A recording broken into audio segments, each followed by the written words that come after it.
enough to remember. Selecting daisies at a nursery in southern New Jersey with my young daughters was the last place I expected to confront an unfulfilled sexual fantasy. It was early spring, a warm Saturday, a day for perennial optimism about the future, but that day was all about the past. Pansies and regret. Sarah, 6, yelled from the muddy flower beds, "Daddy, I want red ones with the yellow middles." Catherine, 9, wanted miniature purple and yellow ones. No, they won't go together, Sarah replied, wearing a purple paisley skirt with a pink and orange striped shirt and green socks. Then I heard a voice, a cheerful and gruff voice, asking an older guy if he needed help. "Dad, what's a flat?" Sarah asked. I was too startled. I just muttered, "Huh?" This voice asked, did I need anything? Now older, with those eyes and smile, it was her, a fantasy made flesh once again. It had been almost 20 years since I had worked with Sally at the Holiday Inn, the busser to her server. I was 19, she a few years older. I was in college, she wasn't. Did I feel like that nervous, naive virgin again? I overheard she was a server in the evenings. Had a kid. The garden gig during the day. What could I say? Did I not want to risk her not remembering me? Especially since she still orbited my Milky Way libido? She may not have recognized me, and had I aged well? Like Dave Brubeck and Bogart? In the end, I bought 3 perennials and a flat of daisies. Oh, pansies. As the girls wheeled the cart, I said, "That nice woman. We worked together, girls, when I was in college." "Why didn't you say anything to her?" Catherine asked. "Yeah, Dad, that's so rude," Sarah replied. In the Garden of Temptation. What could I say to the woman who once asked if I would lick butterscotch off of her? I was dressing a room service tray. Sally was making a sundae.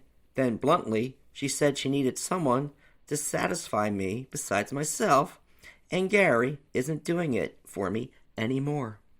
My buddy Tom, the cook, laughed.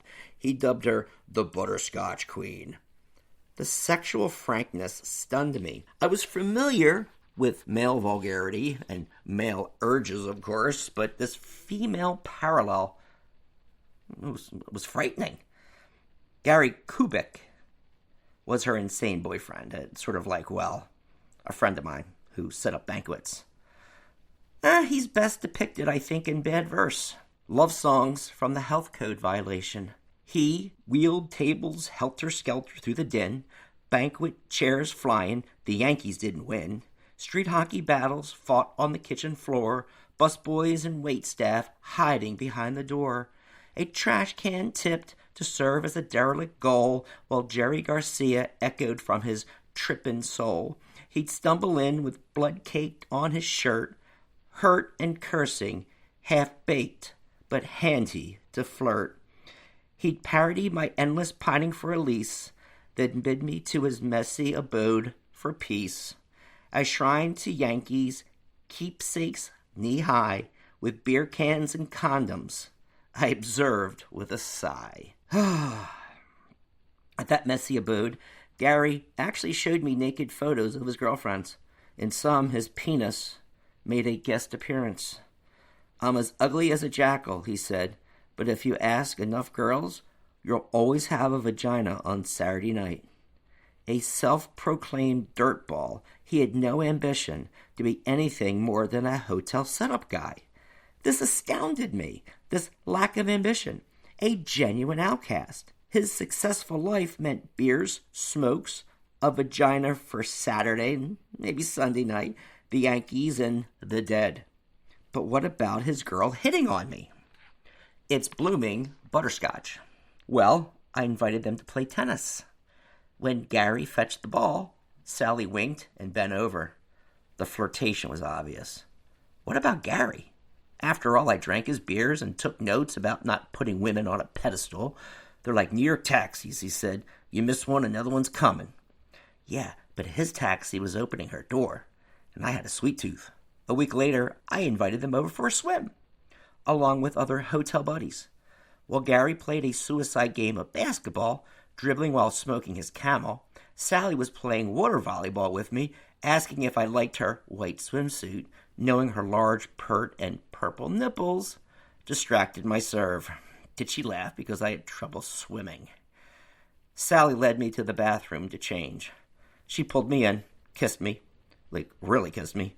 I was a sweetie, gave me her number. Meanwhile, Gary slammed against the house, calling a foul on Hank the Hat, the mild-mannered, head-banging, long-haired dishwasher. If he ever found out, Kubek would low-stick me in the groin and check me into the upper decks.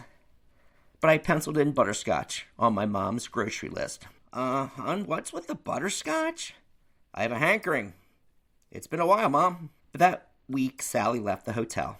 I tried calling. The only time I got her was almost midnight. The details of setting up a date seemed a big to-do. I was destined to fail. So that was it, until I saw her at the garden center. My wife chuckled when she heard this story. Would she be suspicious if I added butterscotch to the grocery list and turned our home into Longwood Gardens? Honey, that was 20 years ago. Do women know men keep our adolescent brains? Forget-me-nots and butterscotch. Later that week, we stopped again for flowers. It was a place we often visited. Not wanting to be a pansy, I said, "Aren't you Sally? You worked at the Holiday Inn. You dated Gary Kubek." The owner of the farm laughed, left us to reminisce. "You were my busboy, right?" I nodded. She hadn't seen that dirtball in years. He went one way, me another. She asked about some people at the hotel. I knew everyone. So many details. That hotel, more than a job, was my fraternity, my stage, my three-ring circus. I missed that camaraderie. Would she have recalled the butterscotch? Where did I live? Mulligan Hill. Oh, that's a nice area. Did she think I lived in one of those mansions dressed in an orange polo shirt and tan shorts with light brown docksiders? Her smile was still sly. Thanks for remembering me. Seeds of memory. As I shuffled the girls into the minivan, I thought maybe that's all we want. To be remembered. How much did she remember? Could she have written about me? Tell her kid, "You knew who I met today?" And why did I remember so much about Gary? After all, most of my friends are like me now. My field of friends has narrowed, and that's too bad. This life, it's not about mansions and money, but about connection and memory, even those fleeting ones. Gary Kubek was a dangerous outsider, and Sally made me feel good about myself, even momentarily. Like I was, desirable. That was a first. I thought about her life. It must have been tough.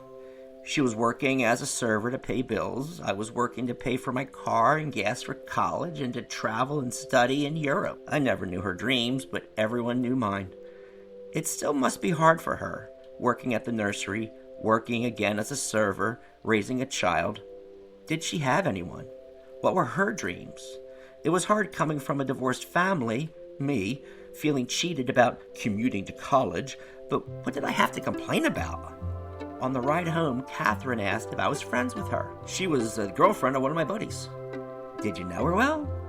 Enough to remember. I knew her well enough in fantasy, but I never knew her in reality. It's like a page from Playboy.